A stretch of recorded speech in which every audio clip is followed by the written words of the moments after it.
Hello students, today our topic is MySQL and in this lecture we are going to discuss some string function. So let's start.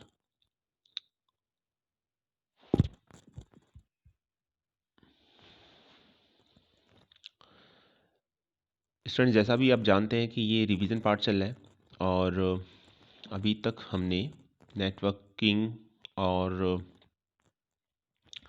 Society law and ethics या cyber ethics जो chapter था वो complete कर चुके हैं हम।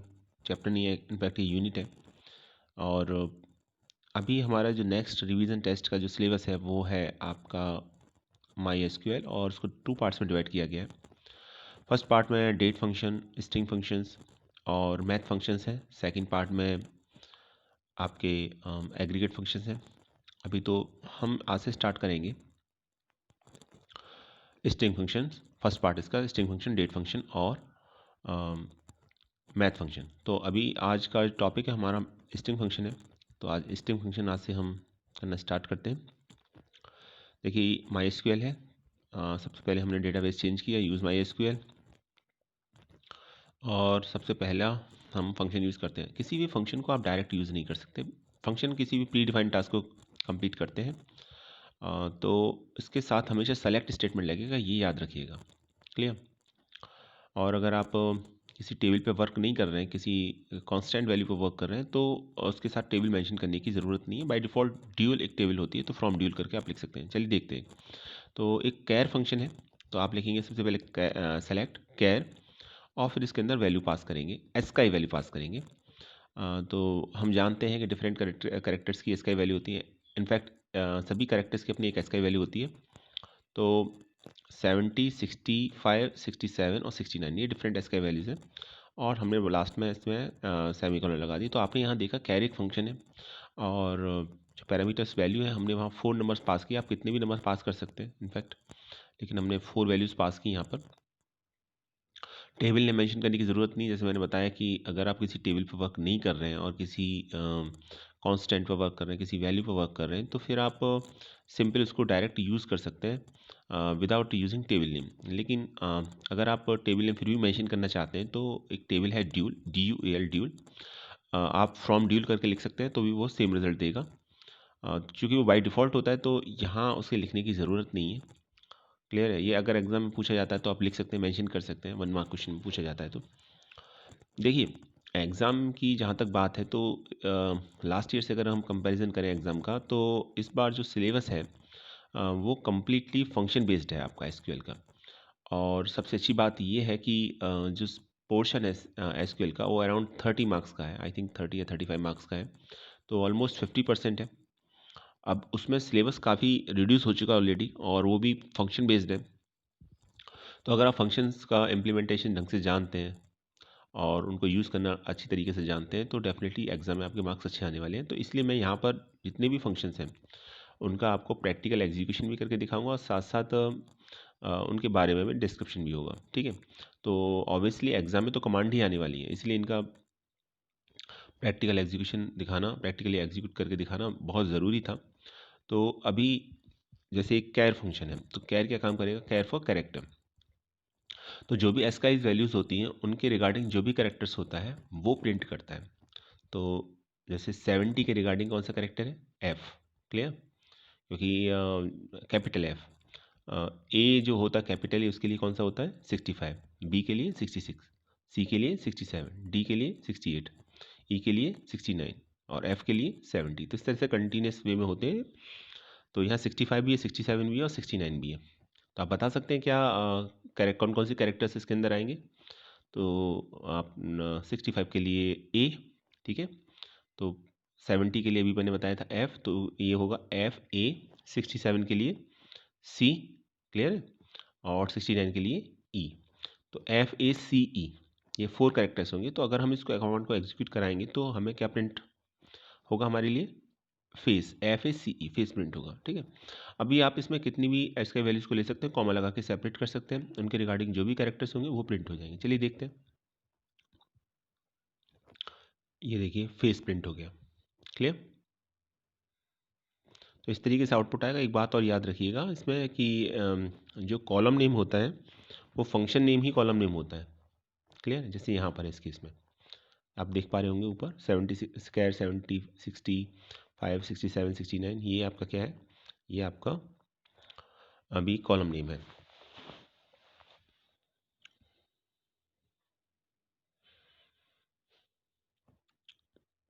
चलिए एक और देखते हैं। अभी देखिए सेलेक्ट कैर 70 65 67 69, अब देखिए एज करके लिखिए आप। अभी मैंने एज करके लिखने से क्या एडवांटेज है, जैसे मैंने लिखा एज नेम, तो उसमें क्या है, अगर आप कॉलम का नेम चेंज करना चाहते हैं, ठीक है, आप नहीं चाहते कि फंक्शन का जो नेम हो वो कॉलम का नेम भी हो, तो आप एज करके लिख दीजिए। जैसे एज करके जो भी नेम देंगे वो उसका नेम हो जाएगा। तो यहाँ पर मैंने एन एम ई नेम लिखा है, तो नेम इस समय कॉलम है इस समय, ठीक है, कॉलम का नेम आपका एन ई एम ई है, और रिजल्ट तो सेम ही रहेगा, रिजल्ट पे तो कोई इफेक्ट पड़ेगा नहीं। तो रिजल्ट तो फेस था पहले, अभी भी फेस है। नीचे टाइम दिखा रहा है कितने सेकंड्स के अंदर कमांड एग्जीक्यूट हुई है। तो आई थिंक क्लियर हो गया होगा आपको कैर फंक्शन।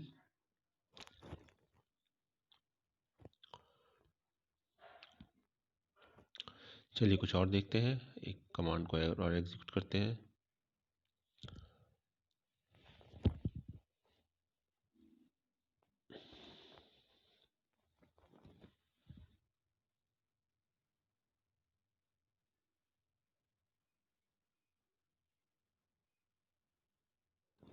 सेलेक्ट कैर 70 65 67 69, और यहाँ मैंने लिखा डेसिमल में वैल्यूज दी 65.6 67 पॉइंट, चलिए 9 दे दिया इधर 69 पॉइंट। अब देखिएगा बड़ा इंटरेस्टिंग है, अगर एग्जाम में इस तरह का क्वेश्चन आता है तो आ भी सकता है, तो आई थिंक ज़्यादातर स्टूडेंट इसे गलत ही करेंगे, इसलिए मैंने बता दिया कि जब कुछ क्वेश्चंस बहुत आसान लगते हैं तो एक्चुअली वो उतना होते नहीं हैं, उसमें भी कहीं कुछ लॉजिक ऐसा होता है कि वहाँ आपका ये देखिए इसको एग्जीक्यूट कराएं। एग्जीक्यूट क्या कराएं, 70.1 65.6 67.9 69.2 के रिगार्डिंग हमने वैल्यू प्रिंट कराई, ठीक है, इसका वैल्यू थी, इसके रिगार्डिंग हमने कैरेक्टर्स प्रिंट कराए, सॉरी। तो अभी ऐसा लगता है कि देखिए जो भी इसका वैल्यूज होती हैं वो इंटीजर्स होती हैं, फर्स्ट ऑफ ऑल ये बात तो आपको क्लियर होगी। अब हमने यहाँ दिए फ्लोट वैल्यू, तो लगता है ऐसा है, या ऐसा फर्स्ट फीलिंग यही हमारे अंदर आती है कि नहीं इसमें एरर आनी चाहिए, लेकिन ऐसा होता नहीं है, एरर नहीं आएगी। एक्चुअली जो भी वैल्यूज़ हैं वो सभी राउंड ऑफ करके कंसीडर की जाती हैं, ये बात याद रखिएगा, क्लियर। तो इस समय जो 70.1 है वो एक्चुअली 70 है, तो 70 के रिगार्डिंग जो करेक्टर है वो पहले भी एफ था और अभी भी एफ है, तो कोई प्रॉब्लम नहीं है। 65.6 है, तो अभी ये 65 नहीं है, ये देखिए पॉइंट के बाद वैल्यू 6 है जो 5 या 5 से ग्रेटर है, तो अभी ये जब राउंड ऑफ होगा तो ये 65 नहीं रहेगा, ये क्या हो जाएगा, ये 66 हो जाएगा। तो 66 हो जाएगा, तो कैरेक्टर पहले क्या प्रिंट हो रहा था ए, अब ए नहीं प्रिंट होगा, अब क्या प्रिंट होगा बी, एक ज़्यादा उससे। सेकंड थर्ड था 67.9, तो 67.9 का मतलब फिर से राउंड ऑफ होगा तो कितना हो जाएगा, ये हो जाएगा 68। अब ये 68 हो जाएगा, तो पहले क्या हो रहा था सी प्रिंट, अब क्या प्रिंट होगा डी, एक ज़्यादा उससे नेक्स्ट कैरेक्टर प्रिंट होगा। और उसी तरीके से 69.2 था, तो चूंकि ये वैल्यू 0.5 से कम है तो राउंड ऑफ होके 69 ही रहेगा, तो आपका ई प्रिंट होगा। तो अब जो पहले F A C E print हो रहा था वो F B D E print होगा। इट मीन्स एफ और ई तो सेम रहेंगे, क्यों सेम रहेंगे, वो सेम इसलिए रहेंगे क्योंकि जब राउंड ऑफ हुआ तो राउंड ऑफ उसमें हुआ ही नहीं, एक्चुअली 70.1 राउंड ऑफ हुआ उस तरीके से, लेकिन वैल्यू चेंज नहीं हुई, इंटीजर वैल्यू चेंज नहीं हुई, 70.1 था 70 हो गया क्योंकि वैल्यू 5 से कम थी। इसी तरीके से 69.2 था तो 69 ही कंसीडर होगा, 0.2 को नहीं कंसीडर किया जाएगा क्योंकि वैल्यू 0.5 से कम है। लेकिन इन केस ऑफ 65.6 एंड 67.9 जब ये कम्प्लीटली राउंड ऑफ होगा क्योंकि वैल्यू 5 से ज़्यादा डेसिमल के बाद, तो ये 66 और 68 हो जाएगा, तो उसके रिगार्डिंग जो कैरेक्टर्स थे वो भी प्रिंट होंगे, तो उस केस में वो बी और डी है। तो ये बड़ा इंपॉर्टेंट क्वेश्चन है, याद रखिएगा कि ऐसा भी होता है, ठीक है। तो अभी देखिए फंक्शन को सिर्फ याद करना, ये समझ लेना कि ये क्या काम करेगा, ऐसा लगता है कि बहुत आसान है और आप इसको एसक्यूएल को with in a day complete कर सकते हैं, पर इतना भी आसान नहीं है। एग्जाम में आपको बिल्कुल डायरेक्ट क्वेश्चन मिलने वाला नहीं है, कुछ इसी तरीके मिलेगा, जैसे कैर का क्वेश्चन आया तो कैर में फिर आपको यही देखना पड़ेगा, क्लियर। चलिए आगे देखते हैं।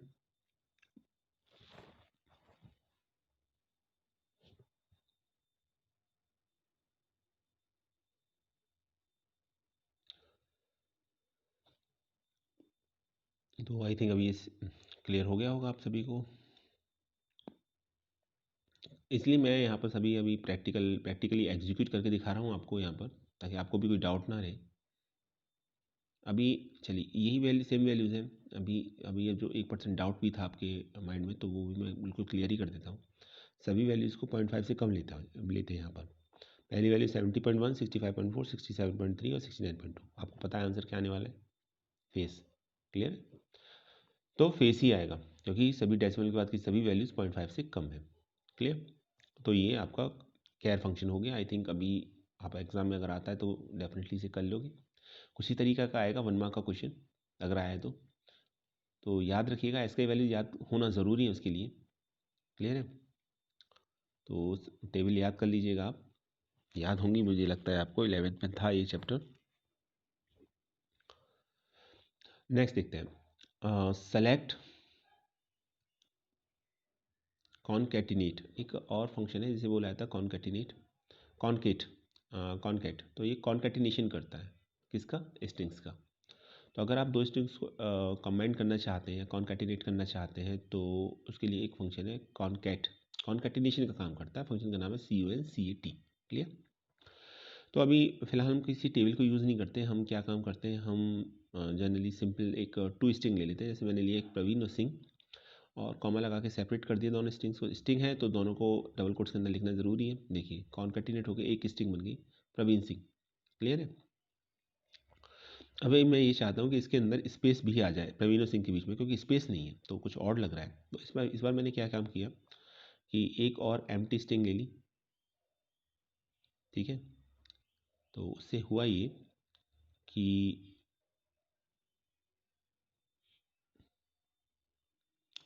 वेट अ सेकेंड तो स्ट्रिंग 3 है आपकी।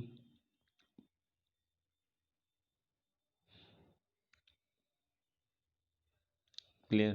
3 नहीं है एक्चुअली, अभी भी 2 ही है। प्रवीण और इसके बीच में मैंने किया कॉमा, कॉमा लगा के जब सेपरेट किया तो सिंह से पहले स्पेस दे दिया। तो एक तरीका ये है कि अगर दो स्ट्रिंग को ऐड कर रहे हैं, स्पेस चाहते हैं आप, जैसे फर्स्ट नेम लास्ट नेम के बीच में, तो सेकंड स्ट्रिंग से पहले या फर्स्ट स्ट्रिंग के बाद आप स्पेस दे सकते हैं, जो मैंने यहाँ पर किया। और दूसरा तरीका ये भी है कि आप एक और स्ट्रिंग नल स्ट्रिंग ऐड कर लें दोनों के बीच में, तो भी स्पेस आ जाएगा। ये चॉइस आपकी, आप कैसे उसे करना चाहते हैं। तो चलिए पहले एक टेबल बना लेते हैं। अभी हमने क्या किया, हम किया एक वैल्यूज़ पर काम किया है, तो एक टेबल वर्क करेंगे तो ज़्यादा सही रहेगा। ठीक है? तो एक टेबल बना लेते हैं सिंपल सी। शो टेबल्स करके आप जितनी भी टेबल बनी हुई हैं उन सबको देख सकते हैं, अदरवाइज नहीं तो टेबल बना भी सकते हैं। जैसे कि ये देखिए एक टेबल बनाई और टेबल का नाम P रखा सिंपल। कॉलम नेम लिए app name, L name, gender और मार्क्स। ठीक है?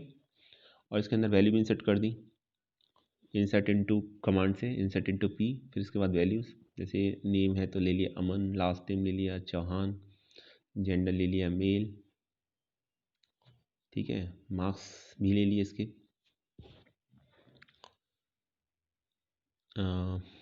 और इसी तरीके से इसी के अंदर अभी एक वैल्यूज़ और इंसर्ट करा देंगे तो 2 रिकॉर्ड्स हो जाएंगे हमारे पास। तो चलिए एक और ले लेते हैं।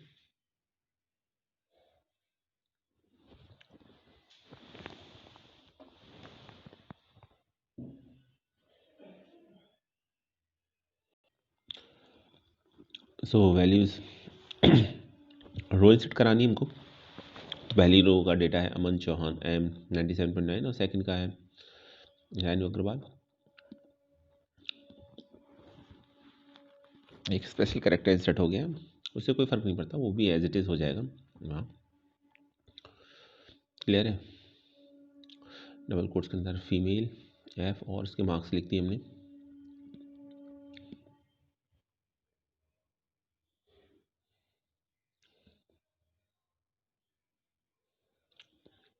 तो अभी हमने रिकॉर्ड भी इंसर्ट कर लिया। क्लियर है? अब हमारे पास कुछ डेटा होना चाहिए था। अगर डेटा नहीं है तो टेबल के अंदर तो बड़ी प्रॉब्लम होगी देखने में। चलिए टेबल का डेटा देखते हैं। सेलेक्ट स्टार कमांड से select star from P semicolon, ये डेटा आ गया। ठीक है? तो अभी हमारे पास कुछ डेटा तो है एटलीस्ट टेबल में। अभी इस टेबल पर ऑपरेशन परफॉर्म करते हैं कॉन्कैटिनेट का। कॉन्कैटिनेट हमें क्या करना है, फर्स्ट नेम और लास्ट नेम को हमें दोनों को ऐड करना है। क्लियर है? अभी ऐड हमने पिछली बार भी किया था, लेकिन कांस्टेंट वैल्यूज़ को। इस बार टेबल पर वर्क करते हैं। टेबल का नेम पी है, याद रखिएगा, ठीक है। देखिए यहाँ मेरी कोशिश ये है आप सभी को कि वो सभी बातें जो नॉर्मली हम अवॉइड कर देते हैं और जो एग्ज़ाम में अक्सर पूछ ली जाती हैं मोस्ट ऑफ द टाइम, तो उन सभी चीज़ों को हम यहाँ डिस्कस करें, ठीक है।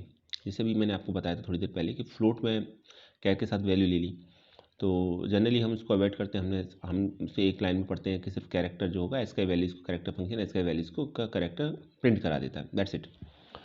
वहाँ तक हम सोचते ही नहीं कि ऐसा भी होगा कि फ्लोट वैल्यूज़ होंगी तो एरर दिखाएगा या क्या करेगा, क्लियर है। तो उसके बारे में डिस्कशन था। ऐसे ही यहाँ पर एक डिस्कशन है, और वो डिस्कशन है कॉन्कैटिनेट फंक्शन के बारे में। ये जो कॉन्कैटिनेट फंक्शन है बेसिकली स्ट्रिंग को कॉन्कैटिनेट करता है, ये हम सबको मालूम है। अभी हमने स्ट्रिंग को कॉन्कैटिनेट किया भी। अभी हम टेबल में डेटा को कॉन्कैटिनेट करने जा रहे हैं वहाँ पर। तो अभी क्या काम करेंगे हम सबसे पहले लिखेंगे सेलेक्ट, फिर लिखेंगे कॉन्कैटिनेट, ठीक है। कॉन्कैटिनेट पूरा लिखते नहीं है, फंक्शन का नाम CONCAT है, जो टास्क परफॉर्म करता है कॉन्कैटिनेशन का, तो फंक्शन का नाम है कॉनकैट, ठीक है। तो लिया मैंने ऐप नेम और लास्ट नेम, और एज करके लिख दिया, जो भी लिखेंगे एज करके, डबल कोट्स में लिखें या ना लिखें इट डजेंट मैटर, कोई फ़र्क पड़ता नहीं है। जैसे एज नेम लिख दिया तो भी ये, और फिर लिख दिया फ्रॉम टेबल नेम पी। चलिए एग्जीक्यूट कराते हैं, ये देखिए। तो कॉलम का नेम हो जाएगा नेम, और फर्स्ट नेम और लास्ट नेम दोनों कॉन्कैटिनेट हो जाएंगे। देखिए अग्रवाल का ए नहीं आ रहा है, ए स्पेशल कैरेक्टर था वहाँ पर, उसकी वजह से, क्लियर है। और अगर हम ऐसा करना चाहें, किसी कांस्टेंट को इन बिटवीन इंसर्ट करना चाहें तो वो भी पॉसिबल है। जैसे इस केस में मैं ये चाह रहा हूँ कि फर्स्ट नेम और लास्ट नेम के बीच में स्पेस आ जाए। तो देखिए जब कॉन्कैटिनेट कर रहे हैं तो कॉलम के डेटा को कॉन्कैटिनेट कर रहे हैं, तो जो भी डेटा होगा वो कॉन्कैटिनेट हो जाएगा, लेकिन हम उसमें अपना भी कुछ अमेंडमेंट चाहते हैं। हम ये चाहते हैं कि इसमें स्पेस आ जाए या कोई कांस्टेंट आ जाए इसके बीच में। तो कैसे होगा? तो ऐसा नहीं है कि जब हम सिर्फ टेबल के कॉलम पे ही ऑपरेट कर रहे हैं तो सिर्फ वही ऑपरेट कर सकते हैं, हम कांस्टेंट को यूज़ नहीं कर सकते। तो जैसे स्पेस को यूज़ करना है, तो मैंने क्या काम किया यहाँ पर, एफ नेम एक कॉलम नेम था और उसके बाद कॉमा लगाया, कॉमा लगाने के बाद एक एम्प्टी स्ट्रिंग को इंसर्ट कर दिया इसके अंदर, ठीक है। देखिए आएगा आप, सिंगल कोट्स के अंदर कुछ नहीं है, सिंगल या डबल आप कुछ भी यूज़ कर सकते हैं, डजेंट मैटर। तो उसके अंदर कुछ भी नहीं है, नल है। तो एक तरीके से कहें कि नल स्ट्रिंग इंसर्ट कर दी हमने। तो होगा क्या कि जब हम कॉन्कैटिनेशन करेंगे तो एक नल स्ट्रिंग फर्स्ट नेम और लास्ट नेम के बीच में आएगी। जैसे आप देख पा रहे हैं अमन और चौहान के बीच में स्पेस है, क्लियर, समझ में आ गया आपको। चलिए ऐसे ही रेनू अग्रवाल के बीच में स्पेस है।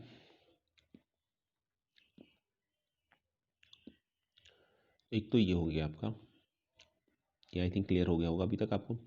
देखिए जब हम कॉलम का नेम देखते हैं तो उसमें काफ़ी ऑप्शन हैं आपके पास। तो पहला तो ऑप्शन ये है कि आप क्या काम करें, एज करके कॉलम नेम मेंशन कर दें। और तो जो भी कॉलम नेम मेंशन करेंगे, जैसे इस केस में नेम किया है तो नेम कॉलम नेम अपीयर हो जाएगा, और नहीं करेंगे तो जो फंक्शन होगा वही कॉलम नेम की तरह वर्क करेगा, क्लियर है। उसको डबल कोट्स में लिखें ना लिखें उससे कोई फ़र्क नहीं पड़ता, लेकिन यह है कि आपको एग्ज़ाम में लिख के आना है इसको इस तरीके से। और कभी कभी क्या होता है कि हम आउटपुट लिखते हैं और आउटपुट में कॉलम नेम रॉन्ग मेंशन कर देते हैं, तो वो भी एक मार्क्स डिडक्शन का एक कॉज होता है। तो जब आपको ऐसा नहीं है कि सिर्फ आपको आंसर लिखना है, आउटपुट सही लिखना है, आपको ये भी देखना है कि उसका फॉर्मेट सही है कि नहीं है, क्लियर है। फॉर्मेट का भी अपना एक इंडिविजुअल रोल होता है, तो वहाँ भी हमें ये चीज़ देखनी होती है। तो चलिए ये हो गया। अभी हम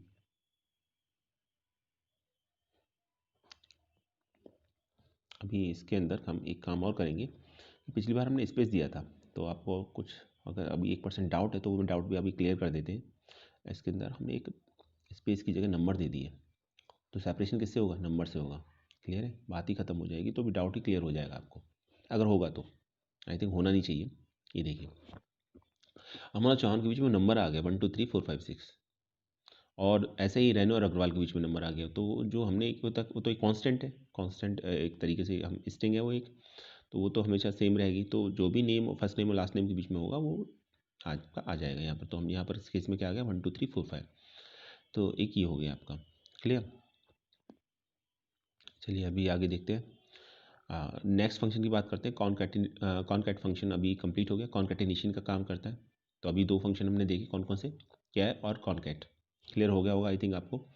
अब एक फंक्शन और है, और दोनों फंक्शन एक्चुअली 2 फंक्शन है, आप उसमें दोनों एक दूसरे का जस्ट अपोजिट काम करते हैं, तो दोनों को एक साथ याद कीजिएगा। एक होता है लोअर फंक्शन जो किसी भी स्ट्रिंग को लोअर केस में कन्वर्ट कर देता है, और लोअर भी फंक्शन होता है, एल केस भी फंक्शन होता है, दोनों का काम सेम होता है।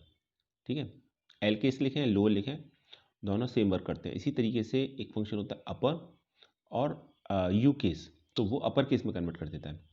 अगर स्ट्रिंग पहले से अपर केस में है तो कोई फ़र्क नहीं पड़ेगा, लेकिन अगर स्ट्रिंग लोअर केस में तो उसे अपर केस में कन्वर्ट कर देगा अगर आप यू केस या अपर फंक्शन यूज़ कर रहे हैं। और अगर आप स्ट्रिंग पहले से आपकी लोअर केस में तो कोई फ़र्क नहीं पड़ेगा, अगर लोअर फंक्शन यूज़ कर रहे हैं, एल केस फंक्शन यूज़ कर रहे हैं, नहीं है तो उसे कन्वर्ट कर देगा। लेकिन फिलहाल चलिए हम बात करते हैं सिर्फ लोअर फंक्शन की। ठीक है, स्टेप बाय स्टेप समझते हैं चीज़ों को। तो सबसे पहले एक लोअर फंक्शन है, तो एल ओ डब्ल्यू या लो लिखेंगे। देखिए एक बात और है, आपने यहाँ देखा होगा मैं कैपिटल लेटर्स में लिख रहा हूँ यहाँ पर कमांड्स को, तो उसमें ऐसा कुछ नहीं है, आप कैपिटल स्मॉल में लिखें। ये केस इनसेंसिटिव है, doesn't effect on the execution of command, तो उससे कोई फ़र्क नहीं पड़ने वाला। तो आप उसका टेंशन मत लीजिएगा, ऐसा ने ऐसा लिखा है तो हमको भी ऐसा लिखना है, ऐसा कुछ नहीं है।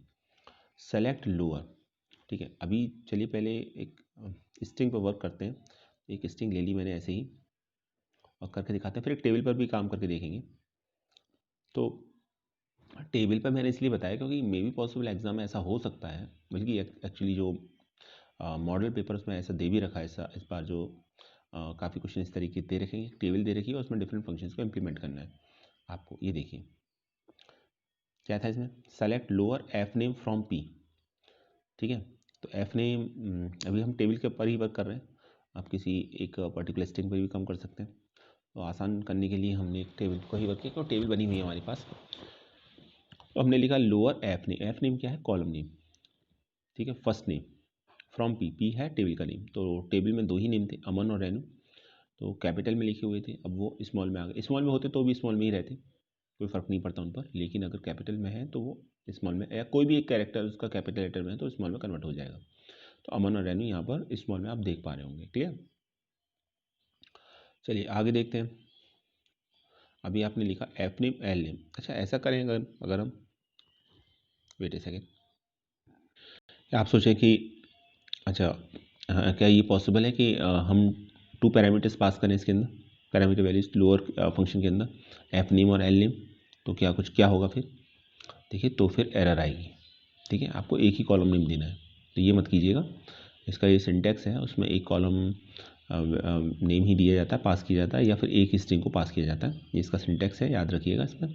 तो ऐसा नहीं है कि आपने सोचा कि सभी कॉलम्स नेम का हम एक बार में पास कर देते हैं एज ए पैरामीटर वैल्यू, तो सबका वो स्मॉल में कन्वर्ट कर देगा, दैट इज़ नॉट पॉसिबल। तो वो पॉसिबल नहीं है, एरर दिखाएगी। आप देख भी रहे incorrect parameter count in the call to native function, तो एरर आ भी रही है, तो वो बता भी रहा है कि आपका एसक्यूएल की एरर है, आपने जो पैरामीटर काउंट है वो गलत है, 2 नहीं होंगे 1 होगा ओनली।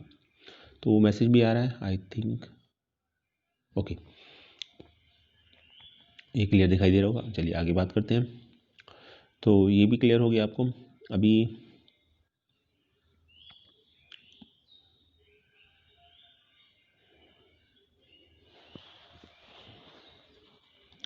सेलेक्ट लोअर, अभी हम यहाँ पर एल नेम करते हैं, लास्ट नेम, ये करके देखते हैं।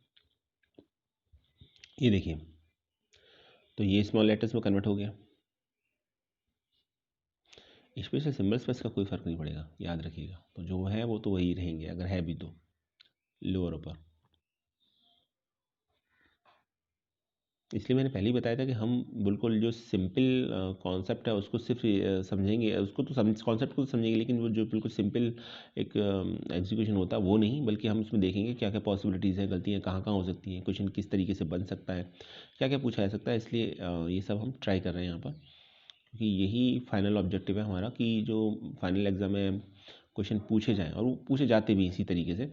तो होता तो 1 मार्क का क्वेश्चन है और 1 वर्ड का आंसर भी होगा उसका, लेकिन अक्सर वो गलत हो जाता है, और उसमें फिर ये भी होता है मार्क्स भी बाइनरी में मिलते हैं, या तो 0 मिलेंगे या 1 मिलेंगे, गलत है तो कुछ नहीं मिलेगा, सही है तो फुल मार्क्स मिलेंगे। तो इसलिए कोशिश ये है कि किस क्वेश्चन में अगर किसी तरीके की भी कुछ है, अगर कुछ कॉम्प्लिकेशन है तो वो हम उसको समझ लें पहले से ही, ठीक है। तो अब देखिए ऐसे ही एक एल केस है, तो आप लोअर यूज़ करें या एल केस यूज़ करें, पहले तो ये समझ लीजिए दोनों का एक ही फंक्शन है, दोनों का एक ही काम है, दोनों फंक्शन अलग अलग है लेकिन दोनों का रोल एक है, एल केस और लोअर का। तो एल केस लोअर केस में कन्वर्ट करेगा, तो जैसे अमन और रेनू था, तो अमन और रेनू इस समय क्या कन्वर्ट हो गया, लोअर केस में कन्वर्ट हो गया, आप देख ही पा रहे होंगे स्क्रीन पर अपने। ठीक है, तो ये हो गया आपका। ऐसे ही लास्ट नेम करेंगे तो लास्ट नेम भी कन्वर्ट हो जाएगा। तो आपके ऊपर है, आप कैसे देखना चाह रहे हैं। चलिए एक काम और करते हैं यहाँ पर, अभी एक स्ट्रिंग पास करते हैं तो एज ए वैल्यू, तो वो भी देख लेते हैं। प्रवीण, प्रवीण में PRA, तो PRAB EN, अब इसमें PRAB तो कैपिटल में, EN स्मॉल में, इसको लोअर केस में कन्वर्ट करते हैं तो थोड़ा जो डाउट था वो भी क्लियर हो जाएगा। ये देखिए अभी आपने क्या किया, अब ये यहाँ पर बड़ा इंटरेस्टिंग पॉइंट है, जो प्रवीण है वो कांस्टेंट है और टेबल यूज़ की हमने कौन सी यहाँ पे, P। तो P टेबल में ऐसा तो कोई कॉलम है नहीं, क्लियर है, लेकिन P टेबल में रिकॉर्ड है 2, ये हम सबको मालूम है, हमने 2 रिकॉर्ड इंसर्ट किए थे, इंसर्ट इनटू कमांड से। तो क्या होगा, ऐसा क्वेश्चन पूछा नहीं जाएगा, लेकिन फिर भी आप समझ लीजिए कि अगर हम किसी कांस्टेंट को पहले यूज़ करते हैं, फंक्शन को यूज़ करते हैं किसी टेबल के साथ, जैसे इस केस में किया गया, कांस्टेंट है प्रवीण, एल के इस फंक्शन अप्लाई किया है और टेबल लिए P जिसमें इस नाम का कोई कॉलम नहीं है, तो होगा क्या कि जितने उसमें रिकॉर्ड्स होंगे उतनी नंबर ऑफ टाइम्स आपका डेटा भी रिपीट होगा। तो इसको भी याद कर लीजिएगा, समझ लीजिएगा, एरर नहीं आएगी इस केस में भी, क्लियर। तो प्रवीण 2 टाइम्स आ रहा है यहाँ पर, अगर इसके अंदर P में 3 रिकॉर्ड्स होते हैं तो 3 टाइम्स आता, 10 रिकॉर्ड्स होते तो 10 टाइम्स आता। हाँ, एल केस अपना जो काम है वो करेगा, उसमें कुछ भी इफ एंड बट नहीं है, तो लोअर केस में कन्वर्ट करने का उसका काम था, वो कन्वर्ट कर भी रहा है यहाँ पर। PRAB कैपिटल लेटर्स में थे तो स्मॉल लेटर में कन्वर्ट हो गया, जहाँ तक EN है तो स्मॉल में पहले था, स्मॉल में ही रहेगा वो, क्लियर। चलिए ये हो गया आपका, और सिर्फ इतना ही लिखेंगे, सेलेक्ट एल केस प्रवीण, तो अभी कोई टेबल सेलेक्ट नहीं की, ठीक है, बाय डिफ़ॉल्ट ड्यूल टेबल होती है, तो सिर्फ एक बार ही नाम आएगा यहाँ पर, ये देखिए, तो ये डिफरेंस है। तो वही मैं बताना चाह रहा था आपको कि क्वेश्चन कुछ इस तरीके से भी आ जाते हैं, तो आपको पता होना चाहिए कि कहाँ क्या आपको आंसर लिखना है, ठीक है। तो वो सभी पॉसिबिलिटीज़ जो बन सकती हैं वो हम सभी यहाँ डिस्कस कर रहे हैं, क्योंकि ये चैप्टर देखने में जितना छोटा लगता है और ये लगता है कि चीज़ें बहुत आसान है, उतना एक्चुअली है नहीं।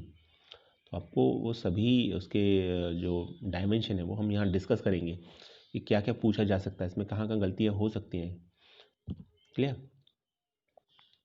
PRABEN प्रवीण ये हो गया आपका। चलिए एल केस फ्रॉम PRABEN, इसको हटाते हैं और यहाँ लिखते हैं नेम, नहीं एफ नेम, ठीक है, कॉलम नेम लिखते हैं, एफ नेम किस में था, टेबल P में। तो और यहाँ पर एक काम और करते हैं, एज और लिखते हैं हम, ठीक है। तो हम कॉलम का नेम भी चेंज कर देते हैं, ये भी याद रखिएगा।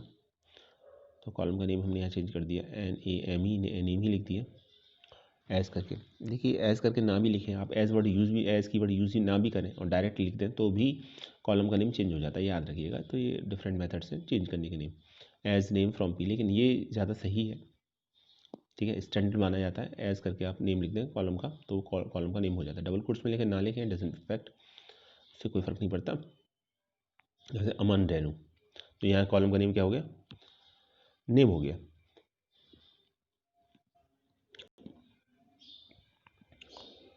चलिए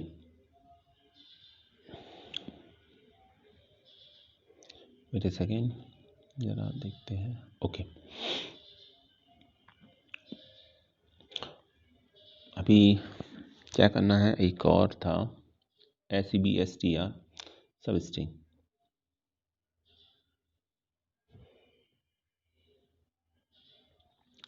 सब स्ट्रिंग, अगर आपको किसी स्ट्रिंग का सब स्ट्रिंग देखना है, निकालना है, फाइंड आउट करना है तो वो आप निकाल सकते हैं।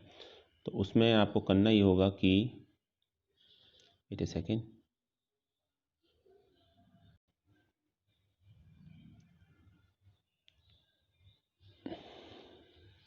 ठीक है, इसको देखिए, हमने एक सब स्ट्रिंग SEBSTR, ये सब स्ट्रिंग फंक्शन है, तो किसी स्ट्रिंग का सब स्ट्रिंग अगर हमें फाइंड आउट करना हो तो हम str सब स्ट्रिंग फंक्शन से फाइंड आउट कर सकते हैं। तो यूज़ हम सेलेक्ट के साथ ही करेंगे, जैसे हम वालों फंक्शन को यूज़ करते आए थे। तो हमने लिखा सेलेक्ट str, ठीक है, और एक स्ट्रिंग ले ली। यहाँ पर कॉलम नेम भी हो सकता है, तो उसकी सब स्ट्रिंग फाइंड आउट होगी। तो अभी हम एक कॉन्स्टेंट पे वर्क कर रहे हैं, हमने स्ट्रिंग ली अभिनंदन। क्लियर। तो जब देखिए आप एक सब स्ट्रिंग लेंगे तो आपको स्टार्ट पोजीशन बतानी पड़ेगी और आपको नंबर ऑफ कैरेक्टर्स बताने पड़ेंगे। तो इसके 3 पैरामीटर्स होते हैं, string, comma, start position, common number of characters. तो अभी स्टार्ट पोजीशन ले ली मैंने 5, ठीक है। तो 5 देखिएगा, 5 कहाँ से कहाँ तक आएगा, ABHIN। तो N जो कैपिटल N है ये इसका है आपका 5th कैरेक्टर, और उसके बाद है 4। तो इसके बाद 4 कैरेक्टर्स, तो 4 कौन कौन से हो जाएंगे, NAND, नैंड, ठीक है। तो नैंड जो होगा वो प्रिंट होना चाहिए, वो प्रिंट हो भी रहा है। और हमने डबल कोट्स में नेम लिख दिया, तो ये इसका क्या हो जाएगा, ये कॉलम का नेम हो जाएगा। ऐस करके भी लिख सकते थे, नहीं भी लिखा तो भी वो कॉलम का नेम ही माना जाता है। अगर आपने ऐसे लिखा अभिनंदन, 5, 6, तो देखिए 3 पैरामीटर्स हैं। पहला है स्ट्रिंग, फिर स्टार्ट पोजीशन और फिर नंबर ऑफ कैरेक्टर्स। तो अभी स्टार्ट तो अगेन 5 एन से ही होगा। 5th पोजीशन पर एन है, फर्स्ट पर ए है, सेकंड पर बी है, थर्ड पर एच है, फोर्थ पर आई है, फिफ्थ पर एन है। तो एन से स्टार्ट होगा और उसके बाद 6 कैरेक्टर, तो मतलब NANDAN, नंदन पूरा आ जाएगा कंप्लीट, ठीक है। और अगर आप मतलब साइज से ज़्यादा लेते हैं, जैसे अभिनंदन में तो जितने कैरेक्टर्स थे एन से स्टार्ट कर रहे हैं, तो 6 कैरेक्टर तक एन लास्ट कंप्लीट हो जाएगा आपका। लेकिन आप उसके बाद लेते हैं, मान लीजिए आपने 10 ले लिया, तो क्या कोई एरर दिखाएगा, नहीं। तब भी वो वहीं तक दिखाएगा जहाँ तक स्ट्रिंग है, लास्ट कैरेक्टर है, नंदन ही दिखाएगा वो। ये देखिए, ये भी करके देख लेते हैं, ठीक है। 5, 10 तो भी नंदन आ रहा है। अच्छा, एक पॉइंट और था, और वो पॉइंट ये है कि अगर वैल्यू माइनस में हुई तो क्या होगा, स्टार्ट पोजीशन। तो देखिए माइनस में होने का मतलब ये है आपका कि हम जो काउंटिंग करेंगे वो काउंटिंग करेंगे हम राइट टू लेफ्ट, ठीक है। तो हम रिवर्स डायरेक्शन में काउंटिंग करना स्टार्ट कर देंगे। तो अभी हम ABHINANDEN को काउंटिंग करें तो ए के लिए 1 है, बी के लिए 2 है, एच के लिए 3 है, ठीक है, आई के लिए 4 है। अभी हम कहाँ से स्टार्ट करेंगे, अब हम एन से स्टार्ट करेंगे। एन के लिए -1 है, ए के लिए -2 है, डी के लिए -3 है, एन के लिए -4 है, और ए के लिए -5 है। तो -5 पे कौन सा करेक्टर है, ए। अब इसके बाद क्या लिखा हमने, 4 लिख दिया। तो इसके बाद 4 कैरेक्टर्स, और तो 4 कैरेक्टर्स कौन कौन से हो जाएंगे, ANDA। क्लियर, देखते हैं, चलिए वो भी करके देखते हैं। देखिए AND आ गया, ठीक है। तो अगर नेगेटिव वैल्यू भी होती है, स्टार्ट पोजीशन नेगेटिव भी होती है, तो भी कोई फर्क नहीं पड़ता उससे, ये भी याद रखिएगा। और अगर हम एक काम और करें, चलिए वो भी देखते हैं, -4 करते हैं। चलिए ये भी करके देख लेते हैं, पहले थोड़ा सा और क्लियर कर देते हैं कॉन्सेप्ट को। अभी ये आपके लिए, आप बताइए इसमें क्या होना चाहिए। हमने लिखा -4, 3। -4 का मतलब क्या हो गया, अभिनंदन में एन है -1 पर, -2 पर ए, -3 पर डी, और -4 पर है एन। तो एन आ गया -4 पर, और उसके बाद 3 कैरेक्टर्स, तो NDA प्रिंट होना चाहिए। क्लियर, देखिए NDA प्रिंट हो गया, क्लियर हो गया होगा। तो बस ये याद रखिएगा कि स्टार्ट पोजीशन अगर पॉजिटिव है तो फर्स्ट लेटर से स्टार्ट करना है, और अगर नेगेटिव है तो लास्ट कैरेक्टर से स्टार्ट करना है काउंटिंग, रिवर्स ऑर्डर में। बाकी तो नंबर ऑफ कैरेक्टर्स तो एज यूजल जैसे दोनों में काउंट होते हैं वैसे ही काउंट होंगे। एक लास्ट पॉइंट और था, आई थिंक आपके माइंड में भी होगा, और वो ये होगा कि अगर हम जो काउंटिंग नंबर्स हैं, यानी थर्ड पैरामीटर है, उसको भी नेगेटिव कर दें तो क्या होगा, तो कुछ नहीं होगा, तो नल स्ट्रिंग प्रिंट होगी, ठीक है। क्योंकि जो काउंटिंग होती है वो हमेशा कहाँ से स्टार्ट होती है, 1 से स्टार्ट होती है। अगर 0 है या 1 है, 0 है या नेगेटिव नंबर है, तो उसका कोई सेंस होता नहीं है, कोई मीनिंग नहीं होता उसका, ये भी याद रखिएगा। क्लियर, ये देखिए 4 - 3 किया तब भी, तो भी नल स्ट्रिंग आ रहा है। तो काउंट जो थर्ड पैरामीटर है वो पॉजिटिव होना चाहिए, और नहीं है तो फिर वो नल स्ट्रिंग को प्रिंट करेगा। क्लियर। और अगर हम एक काम करते हैं, देखिए एक बार फिर से करते हैं, 4 - 1, देखिए अभी भी नल स्ट्रिंग। तो नेगेटिव लास्ट पैरामीटर नेगेटिव नहीं होना चाहिए, पॉजिटिव होना चाहिए, तभी कुछ मीनिंगफुल रिजल्ट निकलेगा। नेगेटिव है, एरर नहीं शो करेगा, नल शो करेगा, कोई स्ट्रिंग शो नहीं करेगा। क्लियर।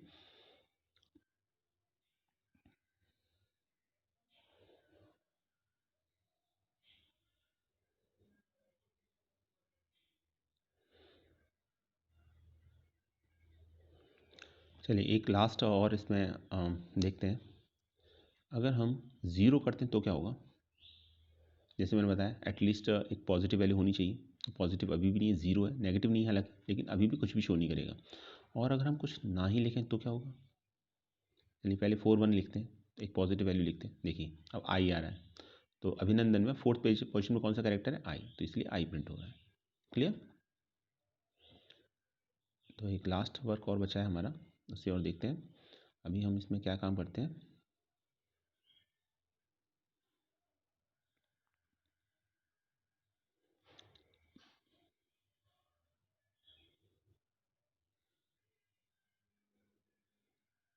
अभी इसमें हम टेबल पर अप्लाई करते हैं डेटा। अभी तो हम एक अभिनंदन एक स्ट्रिंग पर डेटा अप्लाई कर रहे थे, ठीक है। अभी एक टेबल पर अप्लाई करते हैं। एफ नेम 2 लिखा, फ्रॉम टेबल का नेम है पी, तो देखिए क्या होता है। तो 2 कैरेक्टर्स प्रिंट होंगे, सेकंड से स्टार्ट होगी काउंटिंग, कोई प्रॉब्लम नहीं है। क्लियर है। और अगर हम मान लीजिए लिखते हैं स्टार फ्रॉम पी, तो ये देखिए ये टेबल है हमारी। इस टेबल में ये देख पा रहे होंगे, एफ नेम आपके अमन और रैनू है, लास्ट नेम आपके चौहान और अग्रवाल है। अभी यहाँ पे क्या काम करते हैं,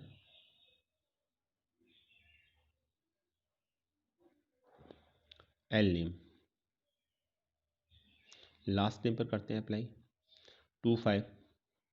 तो सेकंड कैरेक्टर से स्टार्ट होगा, टोटल 5 कैरेक्टर्स काउंट होंगे। स्ट्रिंग कंप्लीट हो जाती तो ठीक है, नहीं कैरेक्टर होती तो लास्ट तक तो वो शो करेगा ही करेगा। ये देखिए ये प्रिंट हो गया आपका। क्लियर।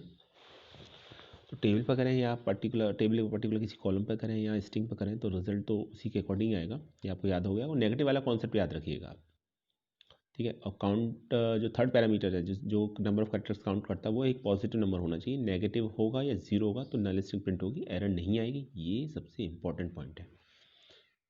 क्लियर है, तो इसको याद रखिएगा।